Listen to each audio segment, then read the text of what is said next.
નમસ્કાર દર્શક મિત્રો, હું છું પૂજા ટંડેલ। સંકલ્પ ન્યૂઝમાં આપનું સ્વાગત છે। સમાચારની શરૂઆત કરતા પહેલા એક નજર આજના મુખ્ય સમાચાર પર। સેલવાસના રાંધા ગામે આઈઆરબીની 24મા સ્થાપના દિવસ પરેડ સેરેમની કાર્યક્રમની ઉજવણી કરાઈ।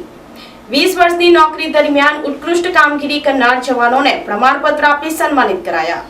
સંઘ પ્રદેશ દાદરા નગર હવેલી, દમણ દીવ અને લક્ષદ્વીપની આંતરિક સુરક્ષા માટે સ્થાપવામાં આવેલ ઇન્ડિયા રિઝર્વ બટાલિયને એના 24મા સ્થાપના દિવસની પરેડ સેરેમનીનું આયોજન રાંધા ગામે આવેલ ડોલ્ફિન કેમ્પ ખાતે કરવામાં આવ્યું હતું। પરેડ નિરીક્ષણ અને સલામી ઝીલી હતી। ત્યારબાદ આઈઆરબીના જવાનો દ્વારા માર્ચ પાસ્ટ કરાઈ હતી। ત્યારબાદ સાંજના કાર્યક્રમમાં 20 વર્ષની નોકરી દરમિયાન ઉત્કૃષ્ટ કામગીરી કરનાર જવાનોને પ્રમાણપત્ર આપી સન્માનિત કરવામાં આવ્યા હતા। બાદમાં જવાનો દ્વારા ખેલ પ્રતિભામાં સારું પ્રદર્શન કરનારને શિલ્ડ આપી સન્માનિત કરવામાં આવ્યા હતા। બાદમાં પ્રાસંગિક સંબોધનમાં બટાલિયનની શૌર્ય ગાથા વર્ણવવામાં આવી હતી। વધુમાં એમણે જણાવ્યું હતું કે આઈઆરબી બટાલિયનની સ્થાપના બાદ જવાનોને 20 વર્ષની ફરજ દરમિયાન ઉત્કૃષ્ટ કામગીરી કરનારને મેડલ, પ્રમાણપત્ર અને 5000 રોકડનું ઇનામ આપી સન્માન કરવામાં આવશે। આ કાર્યક્રમમાં દાદરા નગર હવેલી, દમણ દીવ જવાનોના પરિવારજનો, બટાલિયન કમાન્ડર, પોલીસના ઉચ્ચ અધિકારીઓ, ગામના નાગરિકો અને શાળાના વિદ્યાર્થીઓ ઉપસ્થિત રહ્યા હતા।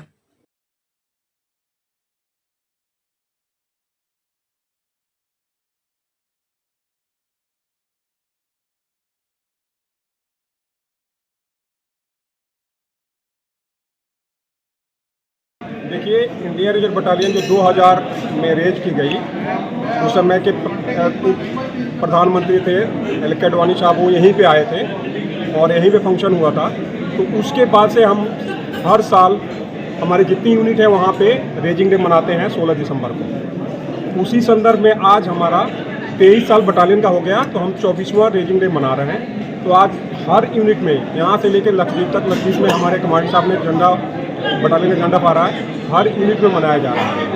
और आज का हमारा यहाँ कार्यक्रम है कि सुबह हमने झंडा उत्तोलन किया, शाम को हमारा अपने ही जवान जो है, हमारे बटालियन के जवान से, उनके फैमिली मेम्बर्स हैं, उनके द्वारा एक छोटा सा कल्चरल प्रोग्राम और बड़ा खाना हमने रखा है, ये हमारा है। और इस जो रेजिंग डे के संदर्भ में यहाँ पे हमने इंटर कंपनी स्पोर्ट्स भी कराए थे, उसका भी जो रिजल्ट है वो आ गया है।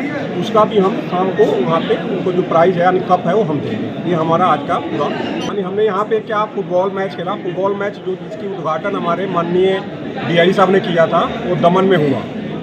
दमन में फुटबॉल का हुआ। क्रिकेट हमने सिलवासा में कराया था, सिलवासा ग्राउंड में कराया था। और वॉलीबॉल हमारा यही कैंप के अंदर हमने कराया था। इसमें हमारी 4 कंपनी जो यहाँ सिलवासा में डिप्लॉयड है, एक जो दीव में है, दमन में है, और 2 कंपनियाँ हैं। ये चारों कंपनी के जवान जो थे उन्होंने उसमें सहभागी बने और यहाँ पे हुआ। मध्य प्रदेशના રાજ્યપાલ મંગુભાઈ પટેલે ધરમપુરના રાજચંદ્ર હોસ્પિટલમાં જનસંઘના કાર્યકરને સારવાર માટે દાખલ કરાતા મુલાકાત લીધી।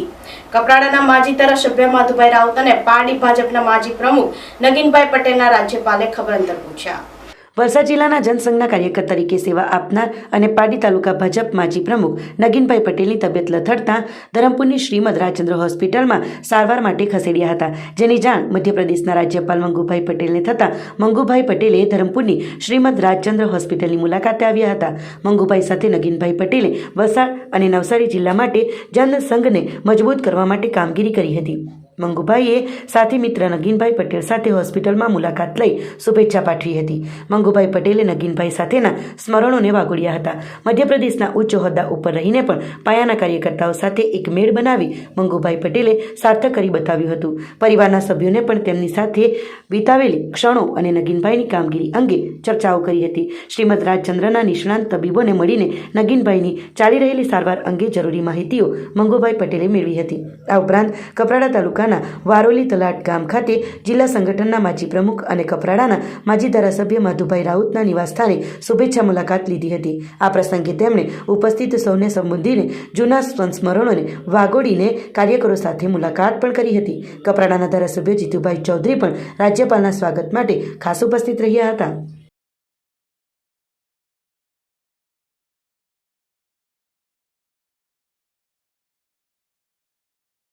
मध्य प्रदेशना राज्यपाल माननीय श्री मंगुभाई पटेल धरमपुर खाते श्रीमद राजचंद्र हॉस्पिटल पर आज जे मुलाकात लीधी, ए मुलाकातनो मुख्य हेतु હોસ્પિટલની અંદર ભારતીય જનતા પાર્ટીના જૂના જનસંઘ સમયના કાર્યકર્તા નગીનભાઈ પટેલ જેઓ હોસ્પિટલાઇઝ છે. પૂર્વ એવો જ્યારે રાજ્યપાલ ન હતા અને સંયુક્ત જ્યારે વલસાડ અને નવસારી જિલ્લો જ્યારે સંયુક્ત જિલ્લો હતો ત્યારે નગીનભાઈ જોડે મંગુભાઈ પટેલે ખૂબ જ કામ કર્યું છે અને એ જૂના સંસ્મરણોને ધ્યાનમાં રાખીને નગીનભાઈની તબિયતના સમાચાર જાણવા માટે એઓ ધરમપુર શ્રીમદ રાજચંદ્ર હોસ્પિટલ પર આવ્યા હતા. એટલે જે મંગુભાઈનું આ પદ ઉપર રહેવા છતાં પણ જૂના કાર્યકર્તાઓ અને જૂના માણસોને એવો ક્યારેય ભૂલતા નથી, એ આના ઉપરથી આપણને સાબિત થાય છે. અને મંગુભાઈ જેટલા સાદા સરળ અને મધ્યપ્રદેશના ઉચ્ચ પદ ઉપર રાજ્યપાલના પદ ઉપર પણ જ્યારે પધારે છે ત્યારે સામાન્ય કાર્યકર્તાઓની પણ ખબર અંતર રાખે છે. એ એમની એક મહાનતા છે. ધરમપુર પોલીસે એક સોસાયટી પાસે ખુલ્લી જગ્યામાંથી i10 કારમાંથી ₹14,000નો દારૂ ઝડપી પાડ્યો. ધરમપુર પોલીસ મથકના પીએસઆઈ આર.કે. પ્રજાપતિને મળેલી બાતમી મુજબ કૈલાસ રોડ ઉપર આવેલ મારુતિ સોસાયટી બજરંગ સોમિલની પાછળ આવેલી ખુલ્લી જગ્યામાં એક બિનવારસી કાર નંબર GJ21CA0112 હોવાની માહિતી મળી હતી. પોલીસે સ્થળ પર પહોંચી આ બિનવારસી કારમાં તપાસ કરતા પ્લાસ્ટિકના કોથળામાં ભરેલા ભારતીય બનાવટનો વિદેશી દારૂની બોટલ નંગ 94 જેની કિંમત અંદાજિત ₹14,000 તેમજ i10 કારની કિંમત 2 લાખ મળીને 2,14,000નો મુદ્દામાલ પોલીસે કબજે લીધો છે. જ્યારે આ કાર કોની છે અને ચાલક કોણ છે તે અંગેની શોધખોળ પોલીસે હાથ ધરી છે.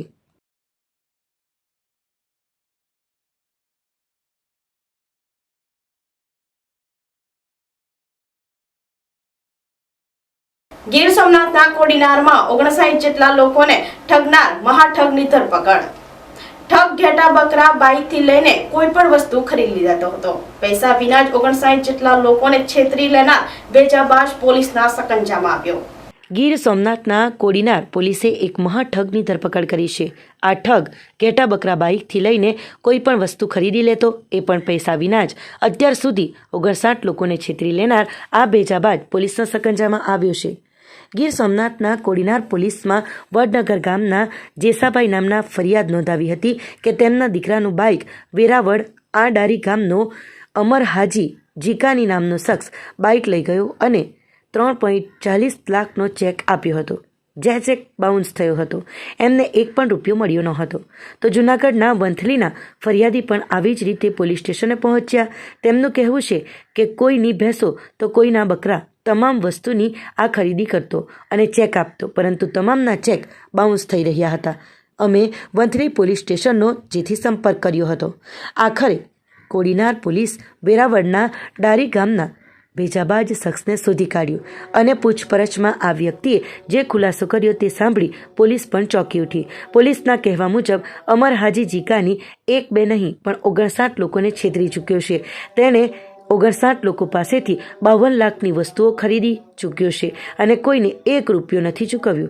તે અલગ અલગ જગ્યાઓ પર અલગ અલગ બહાના બતાવતો, પૈસા કેશ નથી પરંતુ ચેક આપતો, હું અધિકારી છું, આવા અનેક બહાના કરી લોકોને લૂંટતો રહ્યો. પોલીસ સૂત્રોમાં એવું પણ જાણવા મળ્યું છે કે અન્યના નામનો ચેક પણ આપતો હતો, પણ આખરે પોલીસે તેને દબોચી લીધો છે. મેં પોલીસને ફરિયાદ આપી, મારા છોકરાનું બાઇક છે ને એ ચેક આપી અને બાઇક એ લઈ ગયો. 3,40,000નો ચેક આપ્યો હતો. ચેક 2 વખત રિટર્ન થયો અને અત્યારે નથી ઓલું કહેતો, પૈસા નથી આપતો. અમર હાજી જીકાણી ડારી, બાઇક હતું કોન્ટિનેટર GT. અમને સહકાર આપ્યો, એને ગિરફ્તાર કરીને લઈ આવ્યા છે, કંચમાંથી લઈ આવ્યા છે એમ કહે છે. પાયણ મેં પીપળાના પાનમાં ભેહું મૂકેલું અને મને ફોન આવેલો 17 તારીખે ને સવારે 18 તારીખે આવેલ. આવ્યા પછી મને કે અધિકારી હું માણસ છું, પોલીસ ગવર્મેન્ટની ગાડીનો બોર્ડ મારીને આવ્યો અને હું ઝાંઝડા ચોકડી માથે ઓફિસ છે કે 35 લાખનું બિલ આવે. 35 લાખના બિલમાં એ કે અમે રોકડ રકમ ન દઈ શકીએ એટલે તમને ચેક આપીશ. હું કહું ભાઈ હું અંગૂઠા ચાપ છું માણસ, મને કાંઈ ચેકની ખબર નથી પડતી. તો કે હું તમને 18 તારીખનો લખી દઉં, 18 તારીખે તમે જે નાખજો એટલે 2 દીમાં તમારા ખાતામાં પૈસા આવી જાય. એટલે હું 18 તારીખે ભેહું ભરી દીધું. ભેહું ભરીને પછી ચેક નાખ્યો, ચેક 21 તારીખે રિટર્ન થયો. એટલે મેં એને ફોન ચાલુ રાખ્યા તો બાના દીધા કર્યું કે આજ દઉં કાલ દો, આજ દઉં કાલ દઉં કરતાં કરતાં તમને 1 તારીખનો મને વદાડ આપ્યો. 1 તારીખે ફોન કર્યો એટલે છેલ્લે તમને ગાયરું ભૂંડા બોલીને અને પછી મને ધમકી મારી દીધી કે તું પૈસા તારે જોતા હોય તો ભલે ન જો, કોઈને દેતો જ નથી. તારે કોઈને ફોનમાં કંટ્રોલ કર્યો કે ભાઈ નંબર આપ્યા તારને ના આવીને ટાટિયા હું તારા ભાંગી નાખી. આજરોજ કોડીનાર પોલીસ સ્ટેશનમાં એક છેતરપિંડીની ફરિયાદ દાખલ કરવામાં આવી છે. જેમાં એક વડનગરના યુવક પાસેથી આ આરોપીએ બાઇક લઈ અને નાણાં ચેકથી ચૂકવવા માટેનો વાયદો કર્યો હતો, પરંતુ નાણાં ચેકથી ચૂકવેલા નહીં, એનો ચેક બાઉન્સ થઈ ગયેલો હતો. ત્યારબાદ અવારનવાર ફરિયાદીને વાયદાઓ કરતો હતો કે હું એક અથવા બીજી રીતે અને નાણાં ચૂકવી આપીશ, પરંતુ ચૂકવેલા ન હતા. આ મુજબની ફરિયાદ કોડીનાર પોલીસ સ્ટેશનમાં આજે લેવામાં આવી છે. આરોપીનું નામ છે અમર હાજી જીકાણી, જે પોતે ડારી ગામનો છે. તપાસ દરમિયાન બહાર એવું આવેલું છે કે આ જે આરોપી છે એ 59 જેટલા જુદા જુદા વ્યક્તિઓ સાથે પોતે છેતરપિંડીની કબૂલાત કરી છે. એ જુદા જુદા ગામના વ્યક્તિઓ પાસેથી કોઈપણ પ્રકારની વસ્તુ વેચાતી લઈ લેતો હતો, જેમ કે તે ભેંસ, પાડા, બકરા, મોટરસાઇકલ, પથ્થર, લોખંડ, કોઈપણ વસ્તુ જે વેચાતી મળતી હોય તેને જેને વેચવું એનો સંપર્ક કરી અને એને ચેક આપી અથવા તો બીજા કોઈ પ્રકારે એને વાયદો કરી વસ્તુ લઈ અને પાછળથી નાણાં ચૂકવતો ન હતો. અત્યારે જે પ્રાથમિક તપાસની અંદર આરોપીએ બીજા 59 ઇસમો સાથે જુદા જુદા ગામના આશરે 52 લાખ રૂપિયાની છેતરપિંડી કરેલી છે. તો આ તાજા સમાચારો, નવા સમાચારો સાથે કાલે ફરી મળીશું. નમસ્કાર. આપણી સંકલ્પ ન્યૂઝ ચેનલને સબસ્ક્રાઇબ અને લાઇક કરો, બેલ આઇકન દબાવો, જેથી આવનાર ન્યૂઝ અપડેટ્સની નોટિફિકેશન આપના મોબાઈલ પર સૌથી પહેલા પહોંચે. Like, subscribe and share the video.